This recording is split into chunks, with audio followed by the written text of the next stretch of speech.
Good afternoon, everybody. Welcome to the U.S. Institute of Peace. My name is Nancy Lindborg. I'm the president of USIP, and I am absolutely delighted to welcome here this afternoon for her first visit to USIP, Mrs. Bush.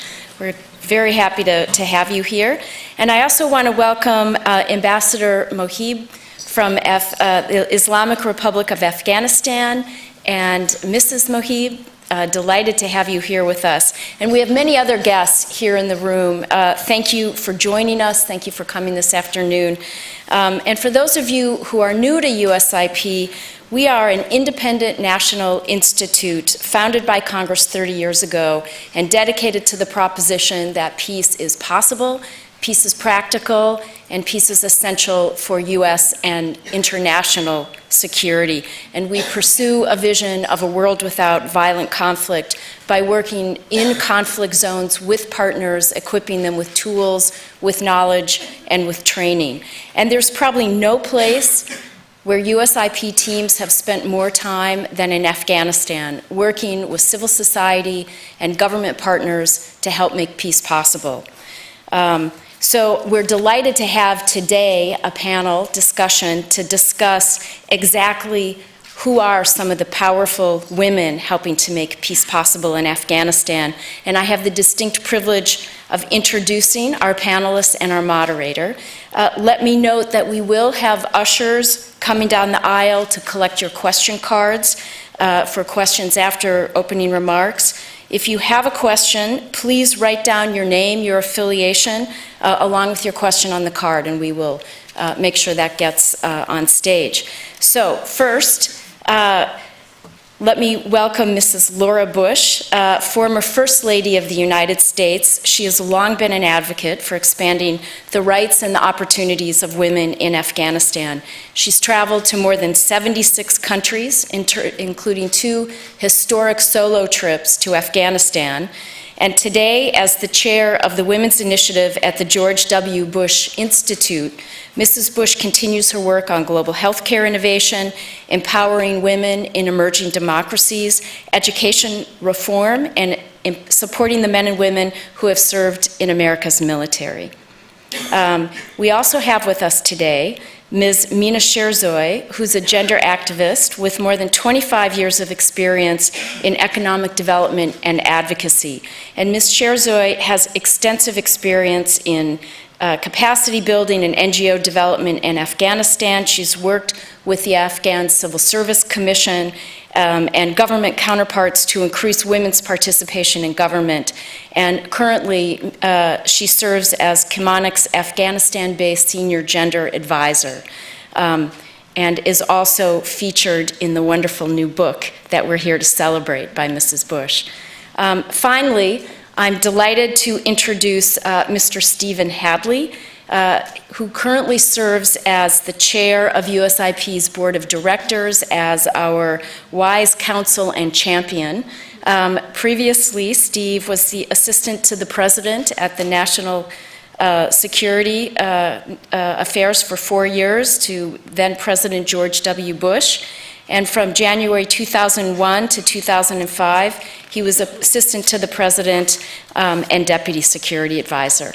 Please join me in giving a very warm welcome to our 3 wonderful guests.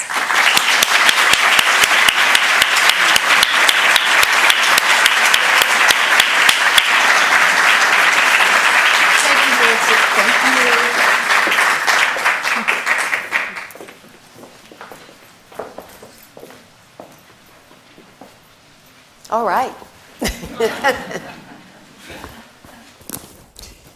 We're delighted that all of you can be with us, and of course, Mrs. Bush, we are delighted to have you here at the U.S. Institute of Peace, and delighted with your new book, which is a series of and a collection of wonderful stories, and if you haven't read it, you really need to do so. It's a terrific book. What we're going to do this afternoon is we're going to have a conversation among Mrs. Bush, Mina, and myself for about 25 minutes or so. And then we're going to have a question and answer period from you. There are cards that have been distributed. Please write your questions on the cards, pass them to the aisles, and there will be runners coming down and getting them and passing them up to to me, and we will try to get through as many questions as we can. We'll then, at the end, turn to our panelists, if you will, and ask for any closing comments, and then we'll adjourn promptly at 5 o'clock. So again, we're delighted that you're all with us here for this wonderful event. I want to start, Mrs. Bush, with you, if I might. Sure. You have a long history of being a real advocate and champion for Afghan women. You were the First Lady to deliver the presidential radio address in November of 2001, and you spoke about the plight, challenges, and the strength of Afghan women at that time. Why is this such a cause for you? Of all the things you could take on as First Lady as a cause, why was Afghan women so important to you during your tenure as First Lady? Well, right after September 11th, when the spotlight turned on Afghanistan, American women, including myself, saw women who were marginalized, who were left out, and the very idea of a government that would forbid half of its population from being educated was shocking to American men and women. But a lot of people started calling me to say, I want to do something. What can I do to help? And one of my best friends from Houston called and said, I used to be so glad I wasn't in your shoes. But she said, now I wish I were. I'm jealous because you can do something and I can't. So right then we formed the U.S. Afghan Women's Council, and many American women thought of various projects to support our sisters in Afghanistan. And that was really the beginning of my interest in Afghanistan and in the women there. So all the years that we lived at the White House and since, I've stayed in contact with many women that I've met through the U.S. Afghan Women's Council or met on my trips to Afghanistan. I wanted to write about them. And you said you wanted to write about them. Why this book in this way? By the way, if you haven't seen it, it has a foreword from Mrs. Bush. It's a wonderful, real précis of the tribulations of Afghanistan over the last 25 years. And it's wonderfully written. But why this book in this particular way? Well, it's called Voices of Hope, and these are the stories of women in Afghanistan. And because their voices were silenced, I thought it was important for all of us to hear what they have to say. Besides that, I think things have changed since September 11th, and things have changed since that first time I visited Afghanistan. And I wanted people to know that.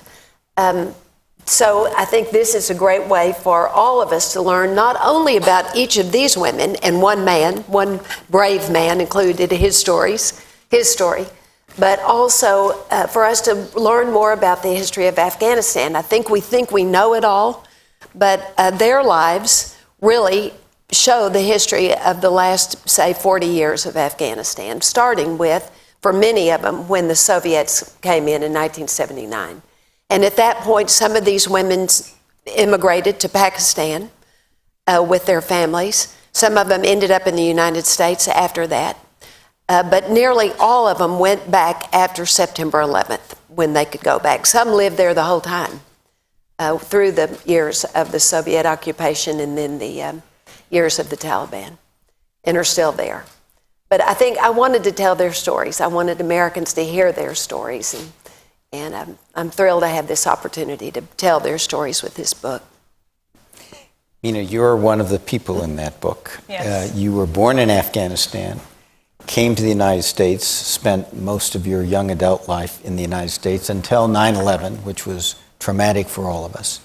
And so September 11, 2001, you decided to go back to Afghanistan. Tell us about your decision to return to Afghanistan and what you've been doing there, your life there now that you have returned. And first, tell them why you weren't in Afghanistan. Was it when the Soviets came in that? Yes, I wasn't there, yes. Well, first of all, I want to thank you, and I'm very privileged to be here on the stage with you, Mrs. Bush and Mr. Hadley. And I want to thank USIP, as always, to putting together such a dynamic event, and thanking everybody to be a part of this who are here today. I was young, had just graduated from high school, Zarghuna High School in Kabul, And my father was a diplomat, and we were in Czechoslovakia. He was an ambassador at that time. And we heard that the Russians took over, which was a shock. And it came in such a shock that at first we didn't know, okay, they invaded the country. I was so young, I didn't know the meaning of it. Because Afghanistan, I was raised in the golden ages. We didn't think of war. I had never seen a gun before or a tank or anything else. So to me, it was like, okay, somebody invaded and they will leave and we will go back. So we slowly immigrated to the United States. Even my father had the attitude that after 3 years we will go back. And the American ambassador in Germany gave my father, he was going to give him citizenship, green card, everything. He said, no, I'm not going to do that. I'm going back in 3 years. So to make a long story short, we ended up staying for 25 years. The September 11 happened. And when September 11 happened, of course, my father was one of the first people that went to Afghanistan. And he was the deputy political foreign minister. So I saw the opportunity because a lot of people were telling me, don't go, it's dangerous. But deep inside, all these 25 years, I had such a passion to go back. And I always thought of the Afghan people being there and suffering.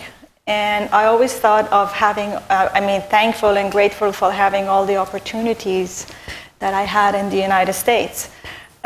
So how could I reach them? And so there was 3 of us, 3 women. One was in Carmel, one was I lived in California. So in the Bay Area, so the 3 of us decided to start doing fundraisings for the Afghan women. And we did fundraisings before too, because I used to do a lot of fundraisings and raise $2,000, $3,000 and send into the camps, the best I could do. But this time it was different. The fundraising was like the doors had opened. So it's time to go now. Time to go and give. Time to go and help and take people's hands, and whatever the darkness has been in the past, let's overcome that. So that's why I've always wanted to go back, but until September 11th I couldn't because of the war and the Taliban and what was going on. But after that, I decided to go back. Yes. And what was it like when you went back? What was your first reactions? What was the environment after 2001? And then tell us a little bit about the environment now. I think being raised in the golden days, during the golden days of Afghanistan, and then I'm really grateful for living in America. And to be honest with you, I cherish my life here because America gave me security, peace, serenity, education, opportunities, everything. And I went there actually, to be honest with you, for 3 weeks because I had 2 daughters. I have two daughters, and they were going to college at that time. So I said, I'm going for 3 or 4 weeks, and I'll be back, which I've never returned until today.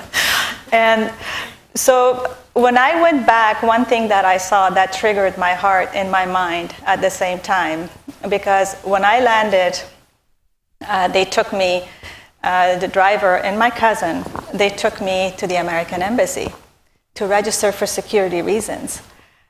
Being an American citizen, you had to register. So I got out of the car, and everything was done on the street at that time, so it was a bit of time. So I went ahead and started signing the papers and talking to the soldiers, and I turned around. This was actually March 14th when I landed there. So I turned around, I saw this 10-year-old boy or 9-year-old boy in a raggedy clothes, barefoot, and it was kind of chilly. And he was polishing my cousin's shoes for $1. I just saw that and I totally freaked out right there. And because I started thinking how I was raised when I was 10 years old. My nieces, my daughters, my family, my friends' kids, when they are 10 years old, they're in another world. They're not, even when they grow older, as parents, we ask them to polish our shoes. They never polish my shoes, even now. Even now I ask them. But that broke my heart right there. So what I did, the next thing I did was, after a week, after studying everything, I went to I called my daughters. I said, look, there are people here, I have been around, there are girls that haven't been to school, they're your age, they can't even write their name. So, I know you need me, I'm your mother, I'll always be there for you. But do you mind if I can stay here for a few years and help and take care of these girls and guide them and assist them in whatever way I can? So they were so supportive. And I always tease them. I said, no, you just wanted to get rid of a nagging mom. but they said, no, we knew your passion. We heard you on the phone. And when we have time, we will come and help you. So I'm really appreciative of that, yes. Otherwise, I couldn't have been there. And a word about the situation now. The situation now has changed. As we all know, we see through the newspapers. I just came back on Wednesday. Things have changed in Afghanistan drastically. If you look at it from 14, 15 years ago, when you look at women empowerment, education, health, clinics, hospitals, the judiciary system. I mean, everything is not 100% perfect, but at least the seeds have been planted there. Let's put it this way. The only thing that's really a barrier to development of any country or anything you do in life is security. The insecurity and corruption, two things. Like, for example, violation against women. I'll give you an example of that. First of all, there is justice system in Afghanistan. We have a lot of good laws, but there is no way of enforcing it. Enforcing it in the main because of the corruptions get in the way. So what I saw this time, I was there for 3 months. I went again for 3 weeks. I ended up for 3 months. So the security situation has really deteriorated. Mm-hmm. And I know a lot of businesses are closing. A lot of people are becoming unemployed. So this kind of situation adds to the insecurity as well, because when something goes wrong, you don't know it was the Talib, it was Daesh, it was the thief, it was the person who was hungry. You don't know who did it. Yeah. So right now, that's where things are, the security situation. But even though, let's put it this way, the security situation has deteriorated, but we keep pushing. Thank you. We don't stop. Thank you. Yeah. Ms. Bush, you went to Afghanistan in 2005, then again 2006, 2008. Can you talk a little bit about those trips, what you learned, some of the insights you had, and perhaps some of the women that you met during those trips, some of whom probably show up in your book now? Once I went to Bamiyan province and met the female governor there, and Bamiyan is the province that had the two huge towering 6th century Buddhas that were carved into niches in the mountain wall. And I knew what they looked like from photographs, but by the time I went, they'd been destroyed, and they were just rubble at the bottom of these two huge niches that had been there since the 6th century, but then destroyed by the Taliban. So there was this contrast between the ancient civilization of Afghanistan with these old Buddhas that had been destroyed, and then the idea that there was a female governor, which was the newer since September 11th. And I remember coming to see her and what that was like and how thrilled I was to be there and see her, but then also this big symbol of the destruction of the ancient palimony, really, of Afghanistan. And did you meet some of the women at that time that are in your book now? I met most of the women that are in the book here in the U.S. Through various things. Here, Razia John, who's here, let's see there she is over there. others whose stories are Mina, obviously, whose story is here. I've read, when I've been on the book tour, I've read from Mina's story, what she just told us, the story of seeing the little boy without shoes, polishing the shoes of someone else, and how that struck her, and that picture stayed in her mind and led her to want to spend so much time there. So I've formed a lot of friendships with women in Afghanistan, and it's been really, I mean, and some of them are in here. Some of the women in this book I don't know, but there are a few of them here as well today. I'd like to go back to something you started. There's a lot of intermittent press coverage here about Afghanistan, most of it bad. Security's getting bad, Taliban are on the move and all the rest. And I think we don't often appreciate how far the country has come. And you started to talk a little bit about that. Could you say a little bit more about what has really been accomplished here in the last 14 years or so? Like I said earlier, we have accomplished a lot. 15 years ago, we didn't have girls going to school. We didn't have clinics for women. We didn't have women ministers. We didn't have women in parliament. So I can go on and on, especially business women, women advocates.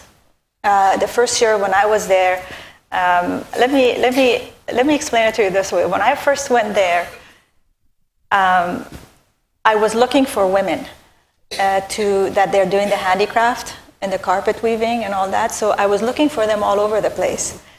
And you couldn't find them, even in burqas on the streets. So I ran into this mullah, and I kept asking, I just want to see like 10 or 15 women that I could work with and I could talk to, and maybe I could teach them some things for economic empowerment purposes. He said, okay, why don't you come on a Friday and I will go ahead and show you the 15 and 20 women so you can work with them. I kind of didn't tell anybody where I was going, because I know if I tell my dad I was going to this mosque, he will send 10 guards with me or he won't let me go. So I was afraid. But I did go with my friends. And to be honest with you, I walked into that mosque. I saw hundreds of women with burqas sitting there. And their back was facing me when I entered. And I stood there, I said, you gotta be kidding me. What am I gonna do with this hundreds and hundreds of women? So I stood there, I pretty much gave them a message and talked to them, saying that I'm here to help. I'm here to empower them, so that they're not needy, they are not a charity case anymore, because I'm very against becoming a charity case for the Afghan women. So you have to learn. You have to work and earn your money in order to raise your children, help your family and husband and everyone. So I lived there. That's what encouraged me to put together an NGO.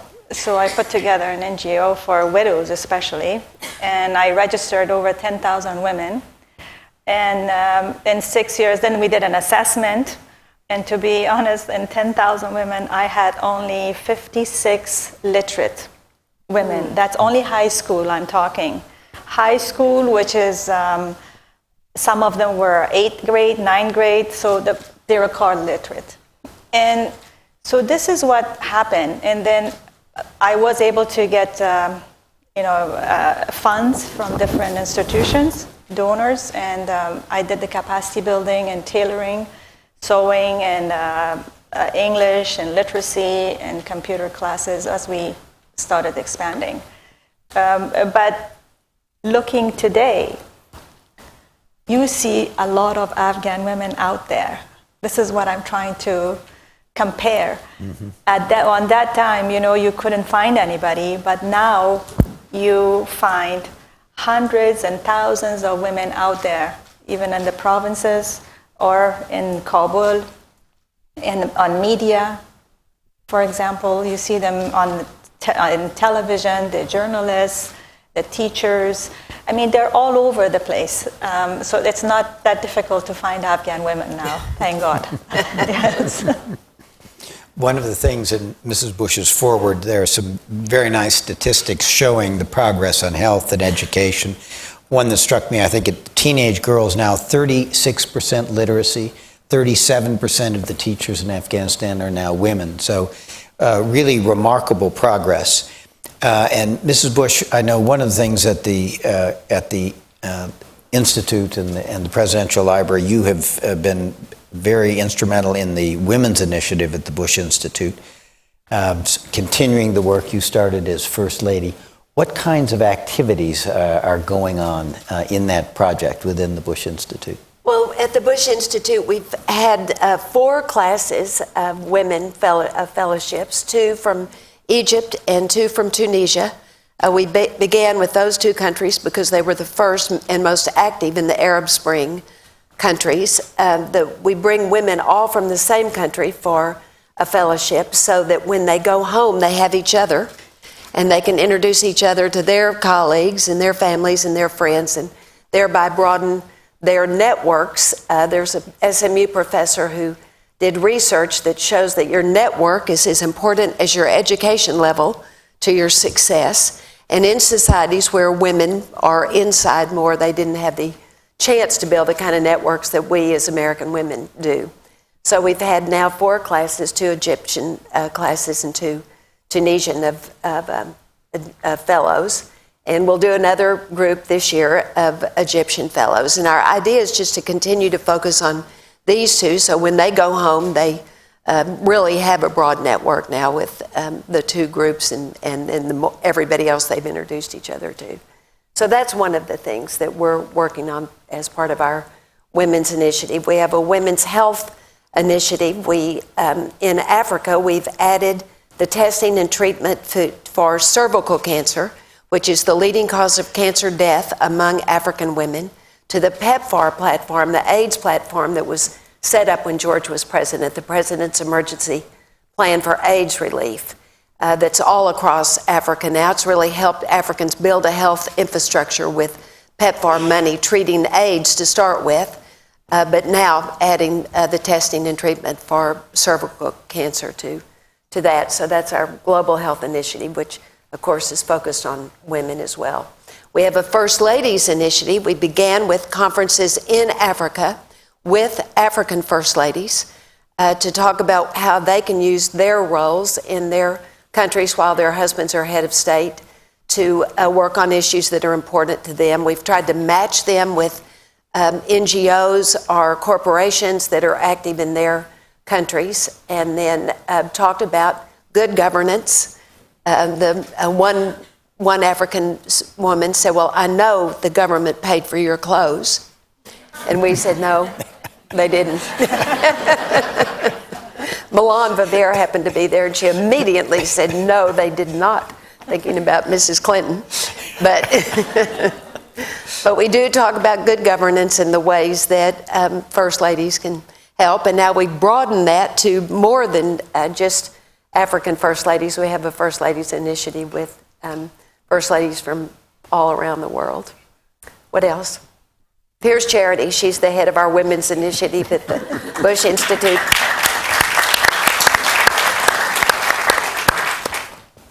Oh, and then of course that U.S. Afghan Women's Council, which we just came from a meeting of here. So Afghan First Ladies are part of our projects as well, working with Afghan women. And that's obvious. I mean, that's what this book is, and that's why we're here today. And one of the things I thought is nice is it really is I was honored, had the privilege of sitting in on the meeting today. It is a bipartisan effort. I mean, this is one area where Republicans and Democrats have worked together, and I thought it was interesting that former Secretary of State Hillary Clinton wrote a nice blurb on the back of the book. That's right. And I think it continues to be a bipartisan effort here by the American people and by the Congress, and that's a wonderful thing.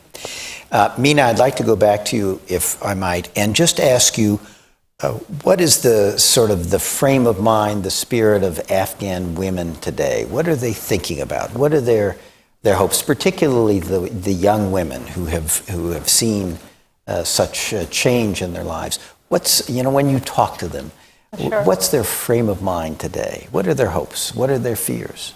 The frame of mind of Afghan women, like I said earlier, it has changed through the time. in the past 14 years. They're not the same Afghan women that they were 14 years ago. They have come a long way. They have learned their rights in every way, and they're still learning. I'm not saying the whole country knows, all the women, they know their rights, but they're still learning. And the other thing is they have learned how to advocate.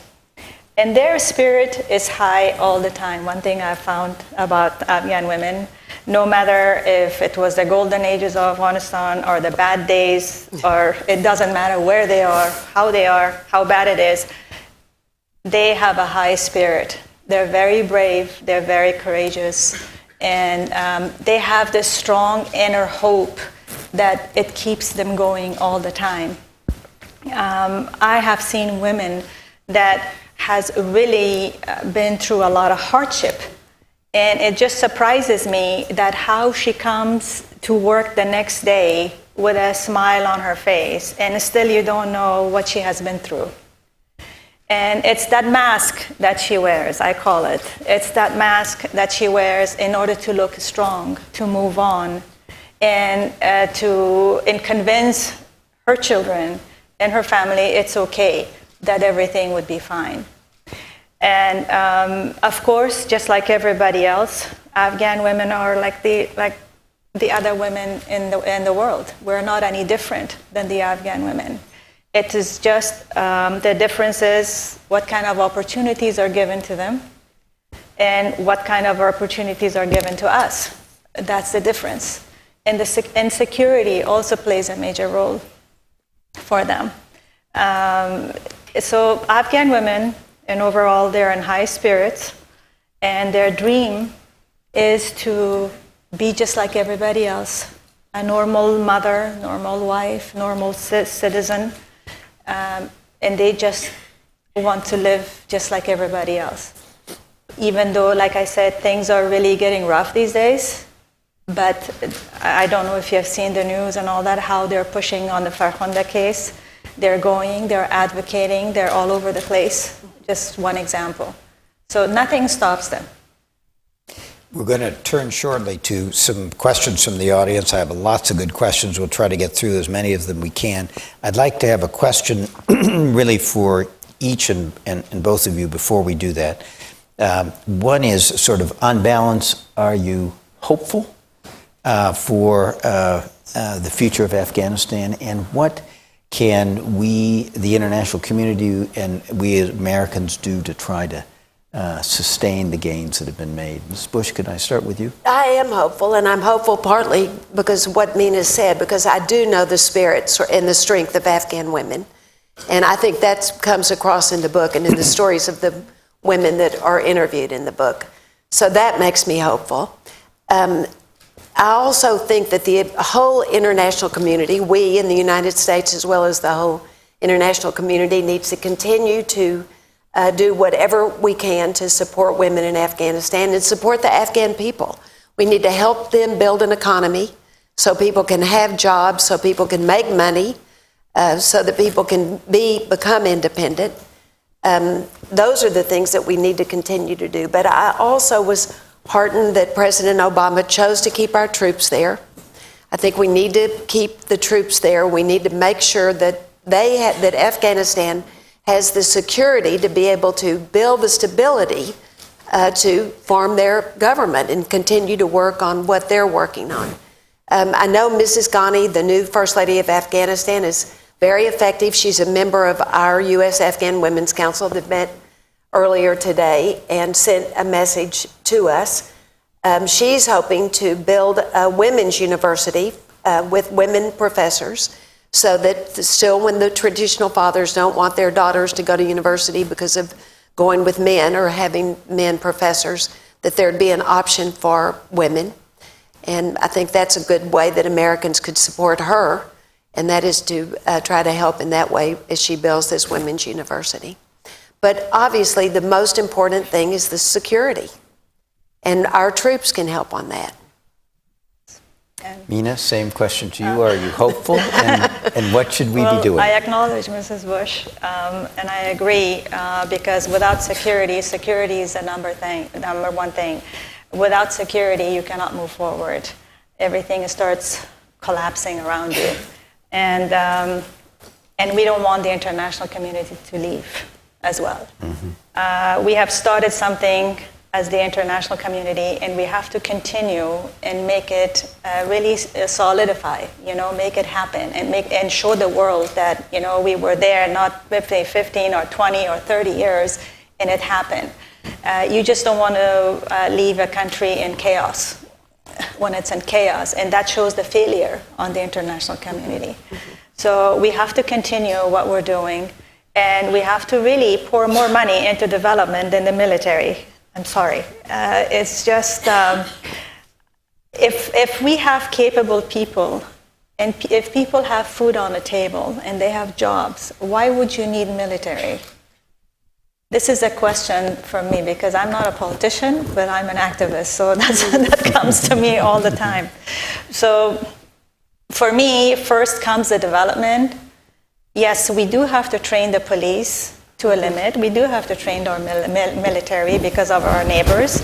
But if you have good citizens, and if you don't have hungry citizens who can be bought by your neighbors or by any politician or anybody, you will have a stable country. But unfortunately, for the past 14, 15 years, yes, a lot of money has been poured, but it hasn't really been poured into the real development side of it. Mm-hmm. It has been a lot into the military and police, which has not been very effective either. So even now, the money, a lot of the money has been allocated to the defense and military. But I think if we could just add to that and add more money to development, to develop people, to give them jobs, to create jobs. The other thing that has happened with the trainings, we train, but we don't follow. We can train all we want. There should be a follow-up program, maybe up to a year, not short-term, but long-term. We can do the trainings a month, 2 months, or then everybody leaves. Okay, so many women were trained and so many men, and okay, big pictures and done. But we have to follow up. If this person really found a job, if this training was effective. If it wasn't effective, then what should we do to make it effective? Because we have already spent a lot of money, and we want to see a result that's successful to everybody, to the donor, to the Afghan people, to everyone. So that's where I'm coming from. I don't want anybody to leave, but to get more money added to the development side of it. Good. And food is a security issue as well. Yes. In fact, I think that one of the reasons the Taliban was that little boys were put in these madrasas, mm-hmm. but their parents put them there because they were hungry, yes. and they got fed. Mm-hmm.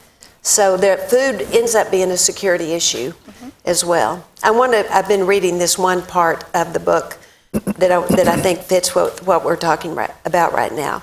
In the rest of the world, we live in a very fast-paced life. We want everything to happen in front of our eyes. We don't think about the future. We don't invest in the future, unfortunately, and that needs to change.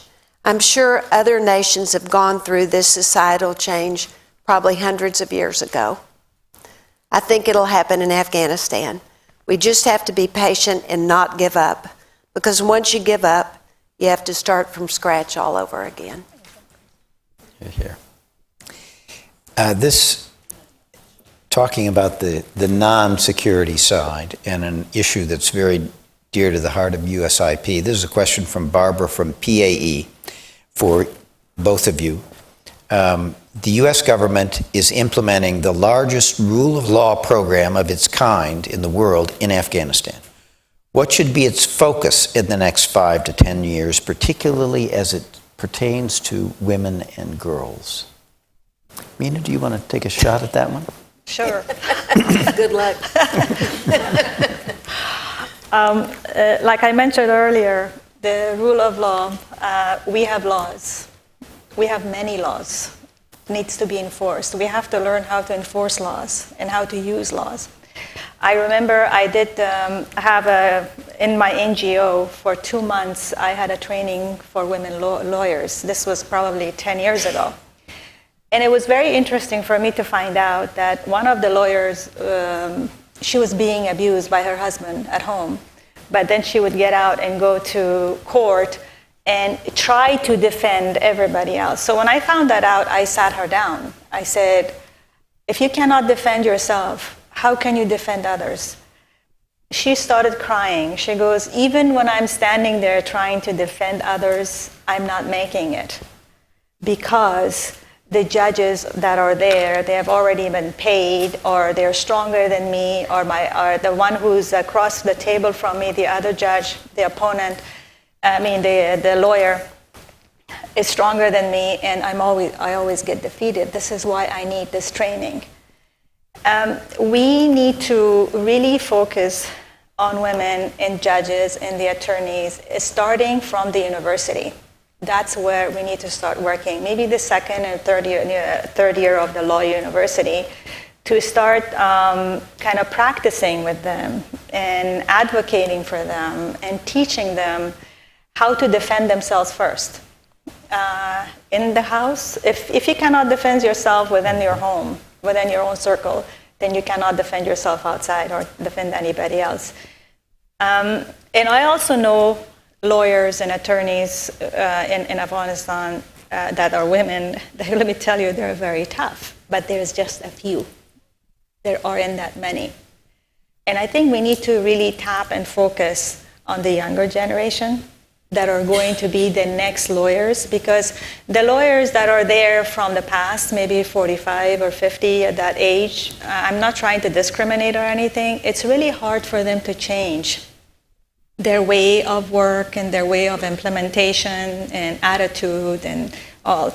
But one thing we can focus on is the younger generation and teach them to really be the real lawyer, to be in that court to win, to go with an attitude that I can win. So that's what I think. Good job. Thank you. Next question. Don't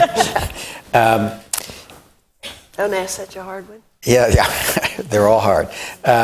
One of the ones, there's sort of two that are related. One comes from Marissa Ensor of Georgetown University and is a question for Mina. But I'd like to first ask this one, and for really, again, for both of you. This is from Lalit Keja of the Pajwa Afghan News. I probably mispronounced that. I apologize. There's been on and off again talks of peace talks with the Taliban, on again, off again, uncertain how it will go. Do the women, Ms. Bush, that you work with, and some of the women in the book that you know and have talked to, and Mina, for you as well, are there fears about the peace process and fears of a peace agreement between the Afghan government and the Taliban for what it will mean for women, for what it will mean for the progress that women have achieved since 2001? Okay. Will you go ahead? Okay. I mean, it depends on what you give up to make peace with the Taliban. I thought the latest I read is they left the table. The Taliban, have they come back, or do you know? Does anybody know here? They have left. The Taliban have left the table recently. I think in the last couple of days, Andrew Wilder and Scott can answer. Hekmatyar, who's one of the folks, has indicated that he is willing to participate in the Afghan peace process. Query whether that will have an impact on the Taliban. So it's, I think it's still on again, off again. But the question is really, are there some anxieties? Well, sure, there are. Women, of course. There is a lot of anxiety, especially among women, through this peace process. And if you look at the whole picture, the overall picture, if you have in the peace council that was created years ago, when you have 70 men and 5 women or 6 women, how do you arrive at peace? Because there was 5 or 6 women that were selected. They also cater to whatever that 65 or 70 men are saying. So women are in minority. And women are scared. Of course they are. They're in anxiety. And then, again, they're fighting this in every way they can, and they are. So they don't get sacrificed, during the peace process. So they give, they, like during the Taliban times, how women were secluded from everything. And they don't want that to happen again, because we have gained so much for the past 14 years. And there is no way we will sacrifice that. No way.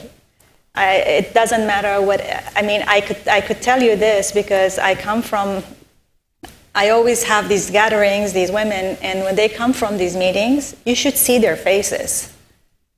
Say, over my dead body, that's how they speak. There is no way I'm gonna give up what I've gained in 14 years. And politicians, I'm sorry, would sacrifice my right to the Talib in order to bring peace. That is not peace at the end of the day. We are isolating half of the population. So I don't think it will happen. It's just an ongoing thing. There is a lot more involved to it than the women. It is what our neighbor country is asking for. They're asking for a lot of things that Afghan people are not going to give up. So that's my understanding of the Peace Council. We've talked a lot about women and girls and the important role they have in Afghan society and the important role now in peace building. One of the things that came up in the meeting earlier today was related to this question, it's unsigned, as you will. How important do you think efforts are to reach men and boys in addition to women and girls, if we are to change the culture and values of the society? Well, that has to be done, for sure. Reach men and boys. I said earlier in the U.S. Afghan Women's Council meeting that one of my friends said to me, I don't know why you're working with the women, it's the men that need the work.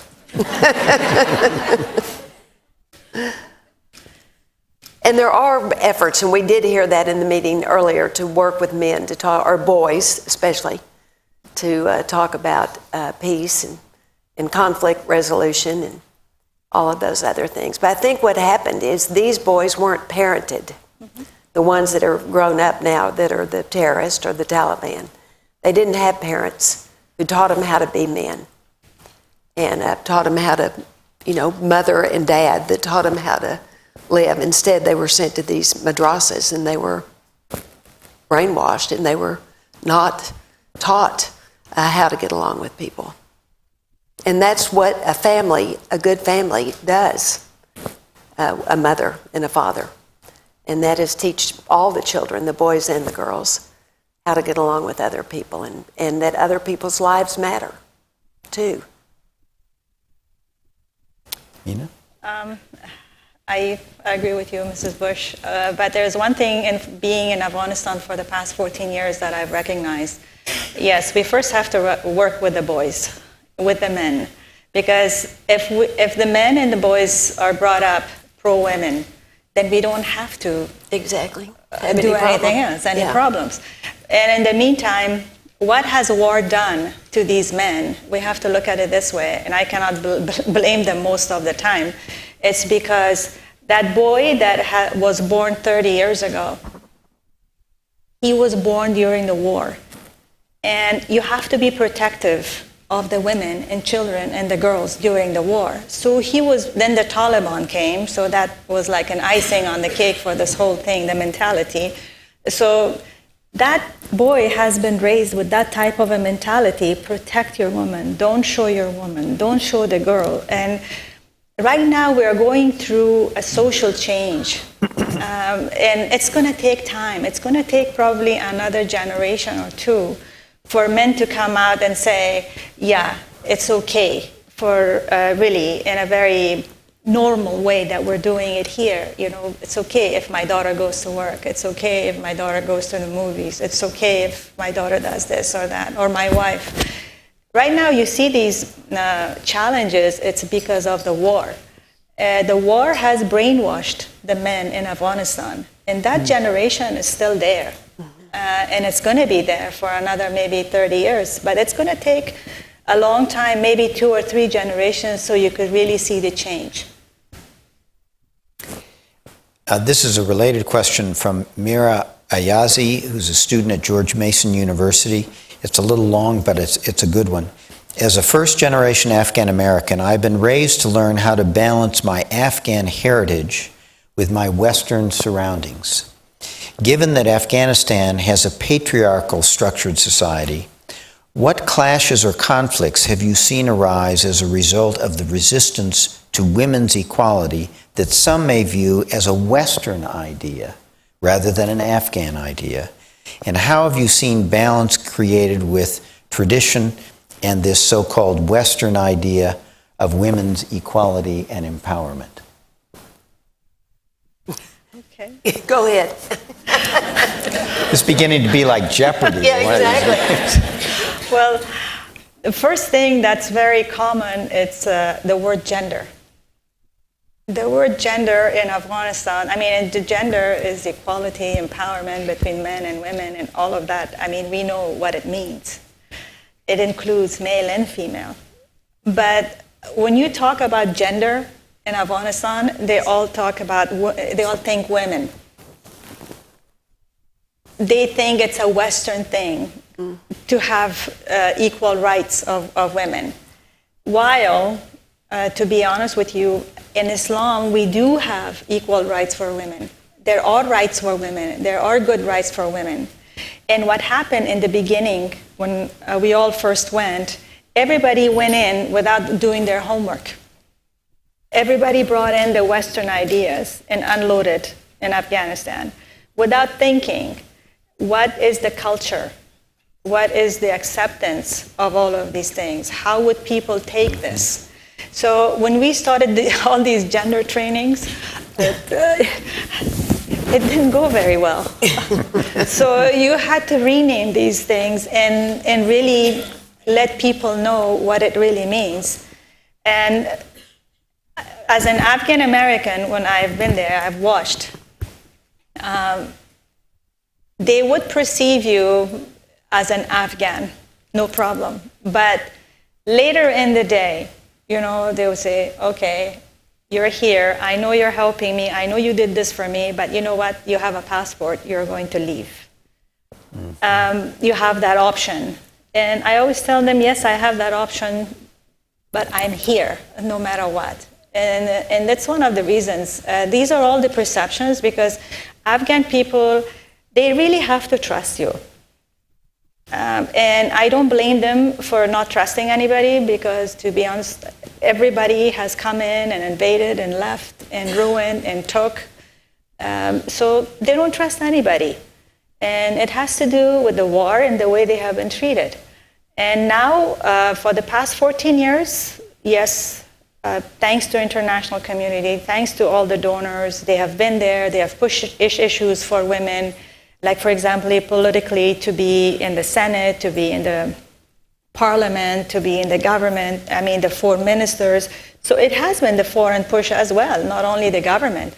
But still, they have these doubts. Until you overcome those doubts with the Western issues, they will doubt the Western issues. Anything you put forward, they will think twice, whether it comes from Germany, it comes from Egypt, or it comes from America, it doesn't matter. As long as it's from a foreign entity, they think twice. They think they just don't want to go for anything anymore. They'll think twice and say yes or no. Yeah. Thank you very much. We regrettably have come to the end of our time. I want to thank all those who submitted questions, and my apologies to those who submitted questions we didn't get to. I'd like to turn to our panelists and just ask if you'd like a last word before Nancy comes up. Well, I'd like to introduce the women who are in this book. Would you all stand? The women who come that are in the book.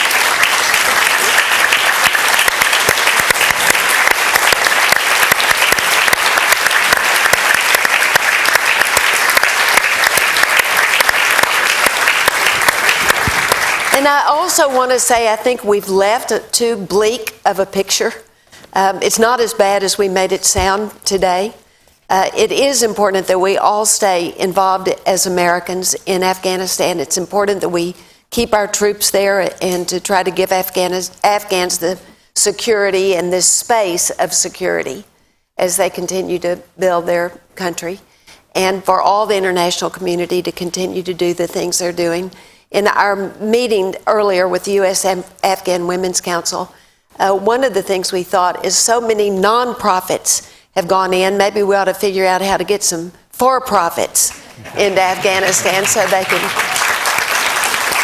people can be employed and make money and try to figure out ways to help develop the country, and so that the Afghan government can stand up and be the ones that take care of things in Afghanistan. Mina.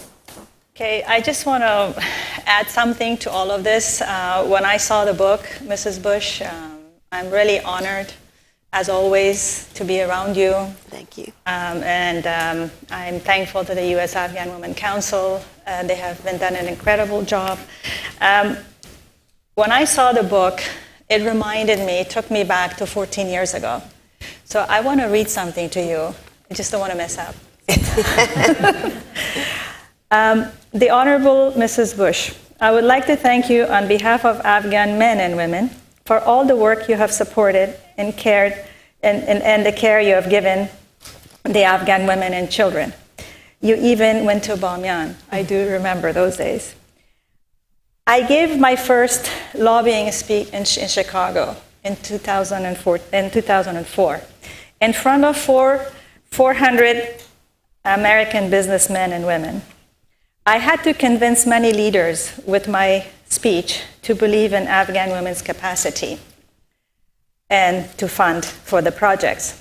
After a long speech, I ended with the following sentence with a lot of hope. This is what the Afghan woman says. Still, after her pain, she says, I feel like the thunder, the dark days, and the storm has left. The sun is out now. I just started blooming like a rose. This rose needs tender love and care to fully bloom. I do not want to die again. Mrs. Bush, through your leadership, you have played a major role in watering these seeds by building capacity. And today, you have recognized a few of the blooming flowers in your book, because 14 years ago, it was not possible.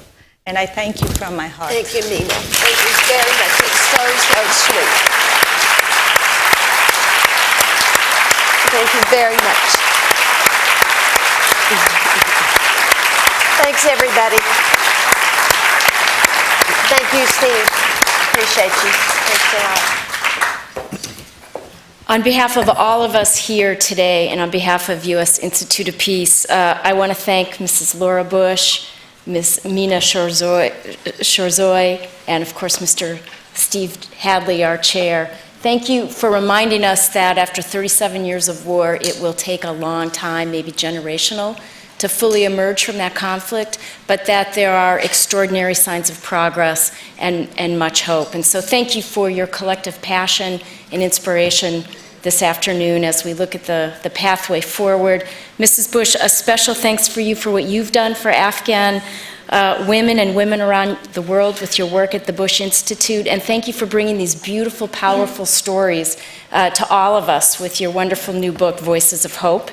It's been an honor to host everybody here today. I want to ask everybody to please stay seated while the panel departs the stage.